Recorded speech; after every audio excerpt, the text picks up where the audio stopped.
بسم اللہ والحمد للہ والصلاة والسلام علی رسول اللہ وعلی من والاه اما بعد اعوذ باللہ من الشیطان الرجیم بسم اللہ الرحمن الرحیم یا ایھا الذین آمنوا کتب علیکم الصیام کما کتب علی الذین من قبلکم لعلکم تتقون.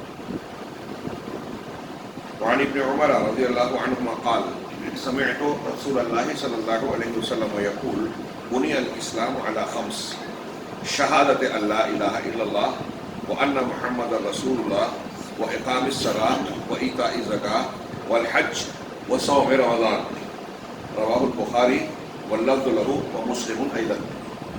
محترم حاضرین، حمد و صلات کے بعد میں نے قرآن کریم کی سورہ بقرہ کی ایک آیت پڑھی جس میں روزے کی فرضیت کا تذکرہ کیا گیا ہے. اس کے بعد جناب محمد رسول اللہ صلی اللہ علیہ وسلم کا ایک مشہور فرمان پڑھا. حضرت عبداللہ ابن عمر رضی اللہ تعالیٰ عنہ راوی ہے، وہ کہتے ہیں کہ نبی کریم صلی اللہ علیہ وسلم کا ارشاد ہے بنی الاسلام علی خمس، اسلام کی بنیاد 5 چیزوں پر رکھی گئی. یہ ہم اور آپ جانتے ہیں، لا الہ الا اللہ اور محمد رسول اللہ کی گواہی نمبر 1، نماز قائم کرنا، زکوٰۃ دینا دوسرا، اور تیسرا حج بیت اللہ یہ چوتھا، اور آخری اس حدیث میں ذکر کیا گیا ہے بعض روایتوں میں ترتیب میں اس سے حج سے پہلے ہے وصوم رمضان، رمضان کا روزہ. رمضان کا روزہ یہ فرض کیا گیا ہے، اور اس کی فرضیت کا صرف اتنا ہی معاملہ نہیں ہے کہ فرض کہا جائے، بلکہ یہ اسلام کے 5 بنیادی ارکان میں سے ایک ہے کہ اگر یہ رکن نہیں رہا تو اسلام کی عمارت ڈھہ جائے گی. کوئی شخص روزے کا انکار کرے، اس کو فرض نہ مانے، تو وہ مسلمان ہی نہیں رہے گا. رمضان کے روزے فرض ہیں، اور اللہ تبارک و تعالیٰ نے جیسا کہ میں نے آیت پڑھی اس کو صاف صاف بیان کیا، یا ایھا الذین آمنوا کتب علیکم الصیام، اے ایمان والو تم پر روزہ فرض کیا گیا ہے، لکھا گیا ہے، مطلب فرض کیا گیا ہے. کما کتب علی الذین من قبلکم، ایسے ہی جیسے تم سے پہلے کے لوگوں پر فرض کیا گیا تھا. اس کا مطلب روزے کی فرضیت ہمارے لیے یا اس امت محمدیہ کے لیے کوئی نئی بات نہیں. یہ پچھلی امتوں میں بھی فرض تھا اور اس امت میں بھی فرض ہے. اللہ تبارک و تعالیٰ نے تمام امتوں اور پیغمبروں کی شریعت میں اسے فرض کیا. یہ اس بات پر بھی دلالت کرتا ہے کہ روزہ کتنی اہمیت کی حامل چیز ہے. یہ ہمارے اور آپ کی ضرورت ہے. اللہ تبارک و تعالیٰ نے شریعت میں وہی احکامات بیان کیے، انہی چیزوں کو کرنے کا حکم دیا اور انہی چیزوں سے منع کیا جو ہمارے اپنے فائدے کے لیے دنیا اور آخرت کی نجات اور سعادت انہی احکامات میں ہے جو اللہ نے دیے. ہمیں سمجھ میں آئے یا نہ آئے، اللہ تبارک و تعالیٰ نے جو بھی احکامات بیان کیے ہیں اس میں سراسر ہمارا فائدہ ہے، انسان کا اور انسانیت کا. تو پچھلی انسانیت اور پچھلی قوموں پر بھی روزے کی فرضیت ہوئی تھی اور اس امت پر بھی ہوئی. ہاں، کما کتب علی الذین من قبلکم، گویا یہ نئی چیز نہیں ہے. ہاں، کیوں فرض کیا گیا؟ لعلکم تتقون، تاکہ تم، کتب علیکم الصیام کما کتب علی الذین من قبلکم لعلکم تتقون، تاکہ تم متقی بن جاؤ. یہ روزے کی علت جامعہ ہے کہ روزہ کیوں فرض کیا گیا. ہاں، تاکہ تم بچ جاؤ. کیسے بچ جاؤ؟ تھوڑی سی تشریح 2-3 باتوں کے اشارے کی طرف کر کے میں مکمل کر رہا ہوں. کہ سب سے پہلے یہ دیکھیے کہ روزہ فرض کیا گیا تو روزہ یا صوم یا سیام کسے کہتے ہیں؟ صام یصوم مانے رک جانا. اصطلاح میں صبح صادق سے، فجر صادق جس کو کہتے ہیں، صبح صادق کی شروعات سے غروب آفتاب تک انسان اپنے آپ کو کھانے سے، پینے سے اور میاں بیوی کے ملاپ سے روک لے اس ضرورت کو پورا کرنے سے، اس کو اصطلاحاً روزہ کہتے ہیں. اور حقیقی شرعی روزے کے اندر آپ ابھی آگے دروس میں ہم پڑھیں گے کہ صرف اتنی ہی بات کافی نہیں ہے، بلکہ روزے کی تربیت اور عبادت کا تقاضا یہ ہے کہ آدمی دیگر گناہوں سے اور ایسی تمام چیزوں سے گریز اور پرہیز کرے جس سے گناہ کا ارتکاب کہلاتا ہے، اللہ اور رسول کی نافرمانی ہوتی ہے، جیسے جھوٹ بولنا، غیبت کرنا، چغلی کرنا اور کوئی لغویات کی بات کرنا، گالی گلوچ اور لڑائی جھگڑا کرنا. ایسی جتنی بھی چیزیں ہیں وہ سب روزے کے اتقاء صیام کے خلاف ہیں. اور اس میں بعض چیزوں کے بارے میں انتہائی سخت بات، ایک آدمی جھوٹ بول رہا ہے روزہ اصطلاحی تو اس کا ہو جائے گا لیکن روزہ شرعی نہیں ہوگا. اللہ کے رسول صلی اللہ علیہ وسلم فرمائے من لم یدع قول الزور والعمل به فلیس للہ حاجہ فی ان یدع طعامہ وشرابہ.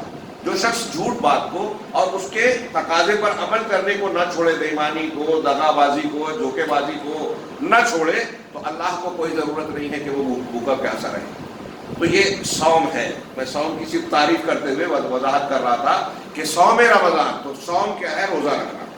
رمضان پورے مہینے کا نام ہے. صوم رمضان پورے ماہ کا روزہ رکھنا یہ فرض ہے. کیوں؟ اس کی فرضیت کی ایک دلیل کے طور پر اور ایک روایت پیش کر دوں. اللہ کے نبی صلی اللہ علیہ وسلم، حضرت بریدہ کی روایت ہے کہ ہم بیٹھے تھے رسول اللہ صلی اللہ علیہ وسلم کے پاس کہ ایک عورت آپ کی خدمت میں آئی اور اس نے کہا کہ میں نے اپنی والدہ کو ایک لونڈی بطور صدقہ دیا تھا.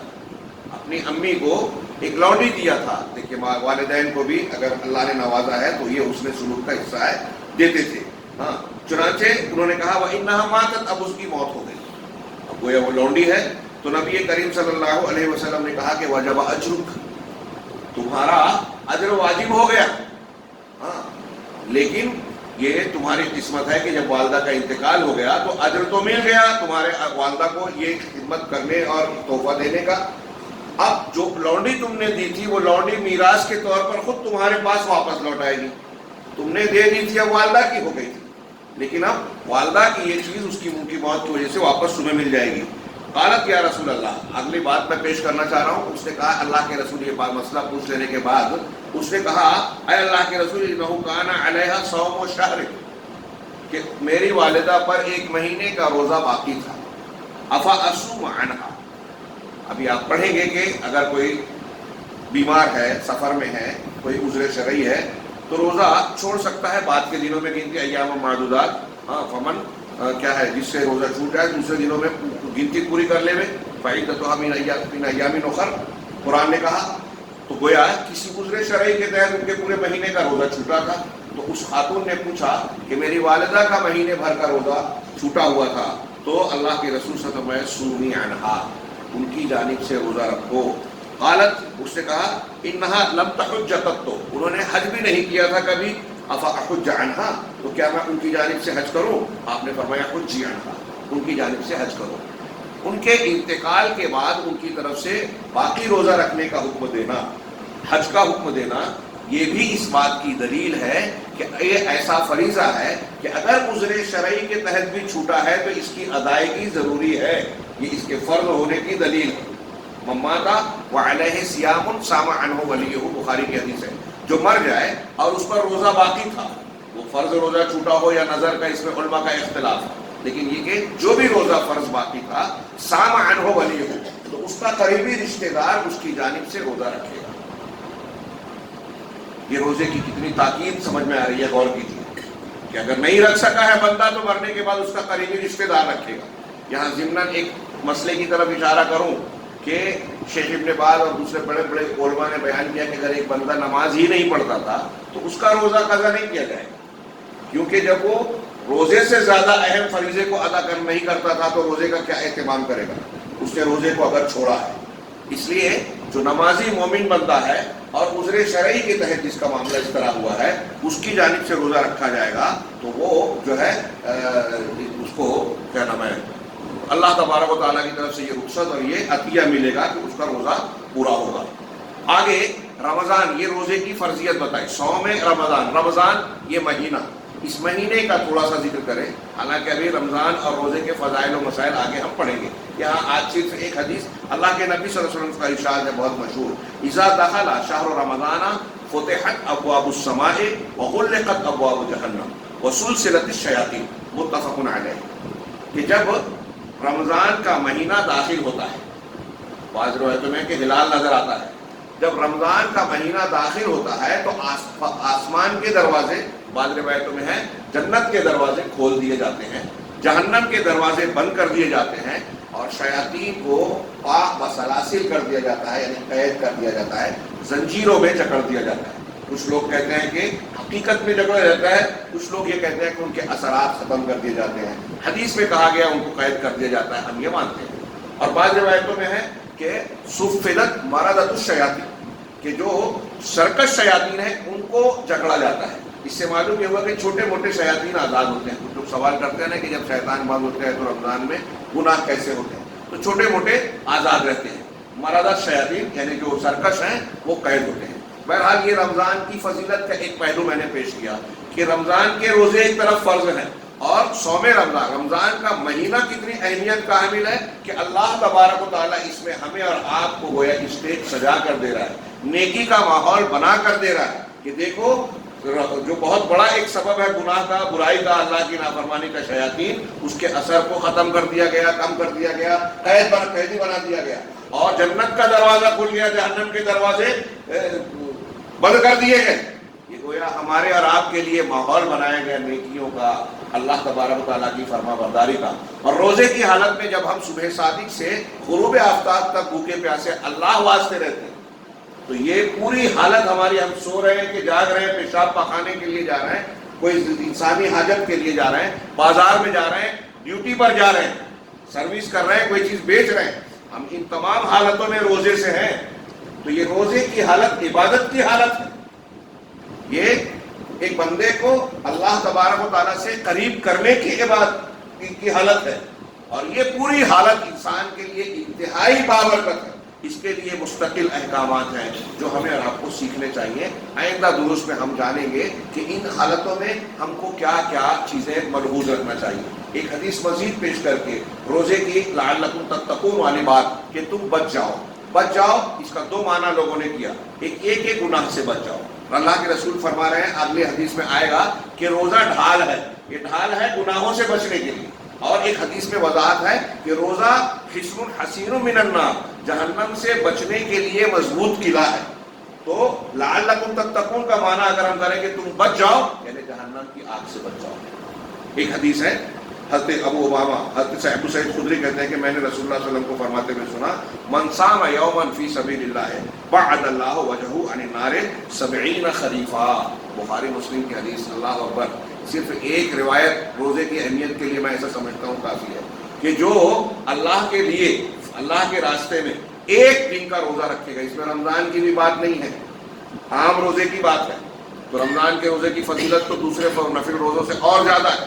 جو اللہ کے راستے میں ایک روزہ رکھے گا اللہ تعالیٰ اس کے چہرے کو یعنی اس کی ذات کو جہنم سے 70 سال کے فاصلے پر دور کر دے گا.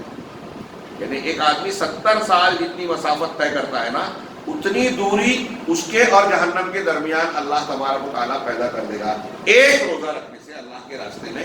یعنی فی سبیل اللہ کی شرط ہے اللہ کے لیے, اللہ کے راستے میں اخلاص کے ساتھ, جو درس ہم نے صبح دیا. تو لعلکم تتقون کا یہ دو معنی میں نے بتایا کہ جہنم سے بچ جاؤ, گناہ سے بچ جاؤ. تقوی کا جامع معنی یہ ہے کہ شریعت کے پابند بن جاؤ. گویا روزہ انسان کے اندر تزکیہ پیدا کرتا ہے, انسان کی اصلاح کرتا ہے.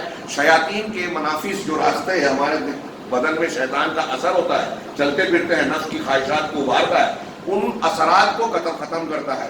یہ انسان کے اندر فرشتگی بھی ہے, شیطنت بھی ہے, نفس امارہ, نفس لوامہ.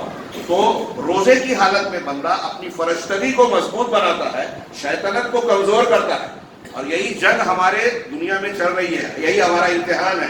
ہر روز ہر معاملے میں ہم کو نیکی کا بھی دل چاہتا ہے, برائی کی طرف بھی طبیعت کھینچتی ہے, کس کی طرف ہم لبیک کہیں. ہر انسان کے دل میں یہ جنگ چل رہی ہے, مرد ہو یا عورت. روزہ ہماری برائی کے مادے کو, نفس امارہ کو, شیطنت کو, حیوانیت کو جو ہمارے اندر ہے, بہیمیت اور شیطنت کو, اس کو دبا کر نیکی, فرشتگی, ایمان اور ضمیر کو غالب بنانے کا طریقہ ہے. یہ روزے کا بہت اہم فریضہ ہے. اسلام کے 5 ارکان میں سے ایک ہے اور جتنے 5 ارکان ہیں سب اللہ تبارک و تعالیٰ کے فریضے کی حیثیت رکھتے ہیں. یہ خود مقصود بھی ذات ہے. نماز بذات خود مقصود ہے, روزہ بذات خود مقصود ہے. اور جتنی ارکان ایمان ہیں علماء نے لکھا, مولانا ابوالکلام آزاد بیان کرتے ہیں کہ ان کے ذاتی مقصد کے ساتھ ساتھ اس کے بہت سارے ذہنی فوائد بھی ہیں. ہم جو بیان کرتے ہیں کہ روزے کا یہ فائدہ ہے, وہ ہمارا مقصد نہیں. ہمارا مقصد ہونا چاہیے اللہ کی خوشنودی. اب روزے سے اتنی فائدے بھی حاصل ہوتے ہیں, انسان کی جسمانی صحت درست ہوتی ہے. ابھی جلدی تحقیق آئی کہ ایک آدمی اگر 20 سے 22-25 دن, جاپان کے ایک ڈاکٹر نے ریسرچ نے کہا کہ اگر اتنے دن 7 سے 8 گھنٹہ 10 گھنٹہ 10 سے 11 گھنٹہ بھوکا رہے تو اس سے کینسر اچھا ہو سکتا ہے. اور دوسری بیماریوں کے تعلق سے ایسی بڑی تحقیقات ہیں، تو یہ اس کے ضمنی فائدے ہیں. ہم ان بیماریوں کے علاج کے مقصد سے روزہ نہیں رکھتے، لیکن روزے کے ایسے بہت سارے فوائد ہیں. روزے سے انسان کے اندر دوسروں کی ہمدردی کا جذبہ پیدا ہوتا ہے. تمام لوگ روزہ رکھتے ہیں، اس سے اتحاد و اتفاق کا ایک ماحول بنتا ہے. ایسی اور بھی بہت ساری فضیلتیں ہیں جس کو ہم آئندہ انشاءاللہ جانیں گے. اللہ تبارک و تعالیٰ سے دعا ہے کہ وہ ہمیں رمضان اور روزے کی اہمیت و فضیلت کو سمجھ کر ہمارے شعور اور پورے ارادے کے ساتھ اس کے فضائل کو حاصل کرنے کی محنت کرنے اور اسے حاصل کرنے کی توفیق عطا فرمائے. اور اس کی برکت سے جو وعدے اللہ نے روزے اور رمضان کے تعلق سے مومن بندوں کے لیے کہ پروردگار ہمیں ان کا حقدار بنا دے. وآخر دعوانا الحمد للہ رب العالمین.